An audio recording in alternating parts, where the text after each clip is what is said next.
Have you ever agreed to something, even when you didn't want to? You knew it would drain your time, your energy, maybe even your peace, but the word, no, just wouldn't come out. Instead, you said yes. Again. Later, you felt frustrated. Maybe even angry at yourself. You wondered, why is this so hard for me?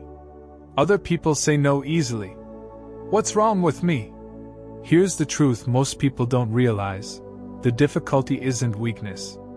It's wiring. Your brain is designed to protect relationships, avoid conflict, and seek approval. And certain people know, consciously or not, how to use that against you.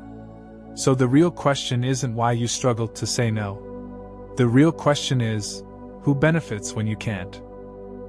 The real reason you struggle to say no isn't personality. It's psychology. From early childhood, your brain learns that acceptance equals safety. Approval from parents, teachers, friends, and social groups increases belonging, and belonging historically meant survival. Rejection, on the other hand, activates the same neural threat systems as physical danger. Your brain doesn't treat social discomfort as minor. It treats it as risk. So when someone asks you for something, a favor, your time, your energy, your nervous system is not only processing the request. It's also processing the potential consequences of refusal. What if they get upset? What if they think less of me? What if this damages the relationship? That anticipation creates internal pressure, and pressure pushes behavior. Another hidden factor is identity. Many people unconsciously attach self-worth to being helpful, kind, reliable, or agreeable. Saying yes reinforces that identity. Saying no threatens it. So compliance feels emotionally safer than resistance, even when the decision harms you. There's also conditioning through reward. When you say yes, you often receive appreciation, praise, or relief from tension.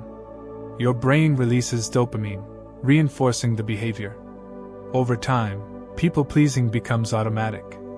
But here's where the problem becomes dangerous.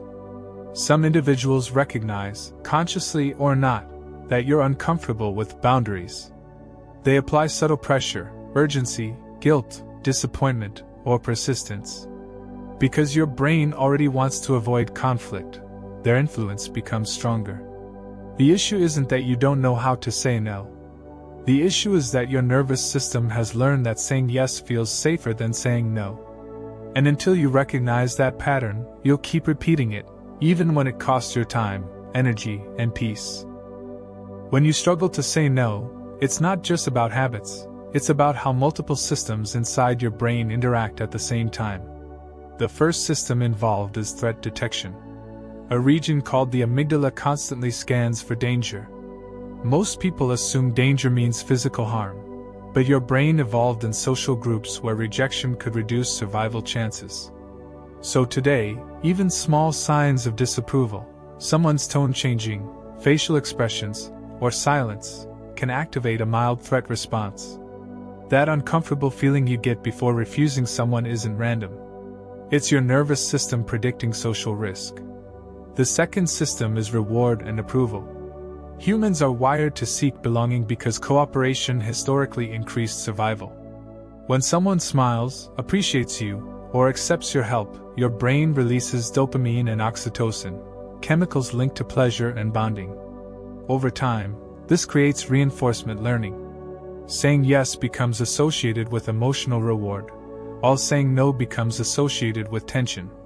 Eventually, your brain starts choosing the option that minimizes discomfort fastest, not the one that protects your long-term well-being. Another layer is conditioning from childhood. Many people were praised for being good, polite, or helpful. Those labels often become identity anchors. If you internalize the belief, I'm valuable when I'm useful, then refusing requests creates internal conflict.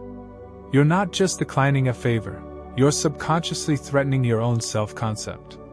That's why guilt appears even when you logically know you're allowed to say no. There's also a cognitive bias called loss aversion. The brain weighs potential losses more heavily than gains. When someone asks for something, Your mind imagines what you might lose by refusing: approval, harmony, opportunity, connection. But it rarely calculates what you lose by agreeing: time, energy, boundaries, autonomy. This imbalance pushes you toward compliance. Stress physiology plays a role too. In moments of pressure, the nervous system shifts toward fight, flight, freeze, or fawn responses. People-pleasing is often a version of the fawn response, a strategy where you maintain safety by accommodating others. It's not weakness. It's adaptation. But when overused, it becomes self-neglect. Then there's social conditioning. Cultures and environments sometimes reward agreeableness, especially in hierarchical settings like workplaces or families with strong authority structures.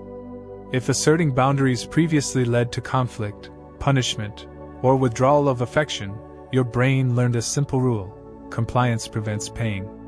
Finally, manipulation dynamics can amplify the problem. Some individuals use urgency, guilt framing, persistence, or emotional pressure. Because your brain already prefers avoiding conflict, these tactics lower your resistance threshold even further. You end up agreeing before you consciously evaluate your own needs. So the difficulty in saying no isn't about lacking confidence or willpower.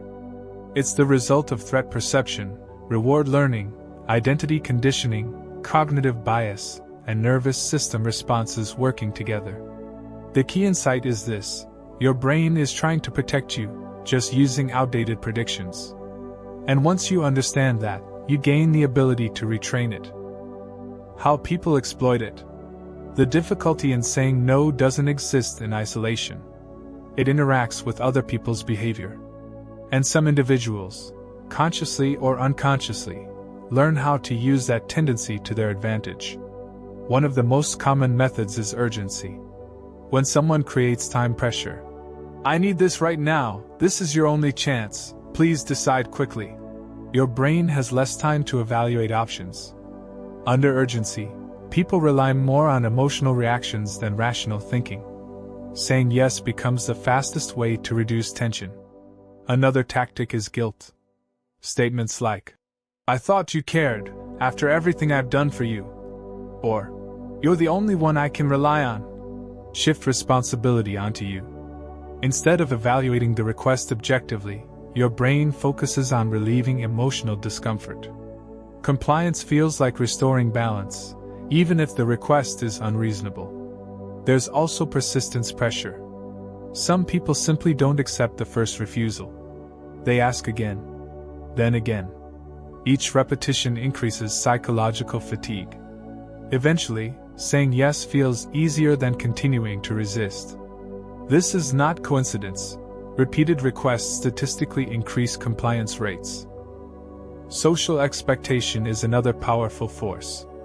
When requests happen in public or around others, refusal feels riskier. Humans are wired to protect reputation. Agreeing maintains social harmony. Refusing creates perceived judgment. So people comply to avoid embarrassment. Then there's reciprocity manipulation. Someone gives you help, gifts, or favors first, sometimes small ones, which creates an unconscious obligation. Later, when they ask for something bigger, your brain feels pressure to return the favor. The request feels unfair to reject, even when it exceeds what you want to give. More subtle forms involve emotional reactions. Disappointment, silence, frustration, or withdrawal can all act as behavioral signals. You sense tension. And because your nervous system wants to restore connection, you adjust your decision to remove discomfort. What makes these strategies effective is not manipulation skill alone. It's your internal wiring meeting external pressure. The important realization is this: exploitation doesn't always come from malicious intent. Sometimes people are simply pursuing their own needs without recognizing the cost to you. But impact matters more than intent. When someone repeatedly benefits from your discomfort with boundaries, a pattern forms. And patterns, not isolated events, reveal exploitation. Recognizing these dynamics is the first step toward changing them. Because the moment you see the pressure clearly, you gain the ability to choose your response instead of reacting automatically. Always saying yes might feel harmless in the moment. Sometimes it even feels kind, responsible, or supportive. But over time, the cost becomes invisible and heavy. Every time you agree to something you don't truly want, you spend energy, time, attention, emotional capacity, all limited resources. When those resources are repeatedly given away without choice, exhaustion builds. Not just physical exhaustion, but psychological fatigue. Resentment is often the first warning sign. You might notice frustration toward others, but also toward yourself. A quiet thought appears: why did I agree again? That internal conflict erodes confidence. You begin trusting your own decisions less because your actions don't match your needs. Another cost is identity distortion. If people consistently see you as the one who always agrees, expectations form. Requests increase. Boundaries weaken. Eventually, saying no feels even harder because you're breaking a role you've unconsciously created. There's also opportunity loss. Every unnecessary yes automatically becomes a no to something else: rest, personal goals, meaningful relationships, or simply peace of mind. Time is finite. This allocated time compounds over months and years. The most serious cost, though, is self-respect. When you repeatedly ignore your own limits, your brain learns that your needs are less important than others. That belief quietly shapes confidence, relationships, and life direction. Saying yes isn't the problem. Saying yes without choice is. Because healthy generosity comes from willingness, not pressure. And the moment choice disappears, the cost begins. Saying no isn't about becoming rude, selfish, or cold. It's about reclaiming choice. The goal is not rejection, it's alignment. When your decisions match your limits, your energy stays intact. The first step is simple: pause. Most unwanted yes responses happen automatically. Someone asks, pressure appears, and your brain reacts before you think. Creating even a few seconds of space interrupts that pattern. Instead of answering immediately, say, "Let me think about it." Time reduces emotional pressure and restores clarity. Next is clarity about your priorities. Boundaries become easier when you know what matters. If your time, rest, goals, or mental health have value in your mind, protecting them feels justified. Without that internal clarity, every request feels equally important. Another powerful strategy is using short, neutral responses. You don't need long explanations. Over-explaining often invites negotiation. A calm statement like, "I can't commit to that right now," or "That doesn't work for me," is enough. Confidence comes more from tone than words. Expect discomfort. Saying no may trigger guilt, anxiety, or fear of disappointing someone. That feeling is not proof you're doing something wrong. It's simply your nervous system adjusting to a new behavior. Discomfort decreases with repetition. Pay attention to reactions. Healthy people respect boundaries, even if they're briefly disappointed. Manipulative dynamics push harder when you resist. That difference gives you important information about relationships. And remember, saying no to others is often saying yes to yourself, your time, your energy, your peace. Because boundaries don't damage healthy relationships. They reveal which ones actually are. Most people believe the struggle to say no comes from kindness. But that's not the full truth. The deeper issue is fear. Fear of disapproval, conflict, rejection, or losing connection. And fear quietly shapes behavior more than logic ever does. The moment you recognize that, something shifts. You realize the pressure you feel isn't always coming from others.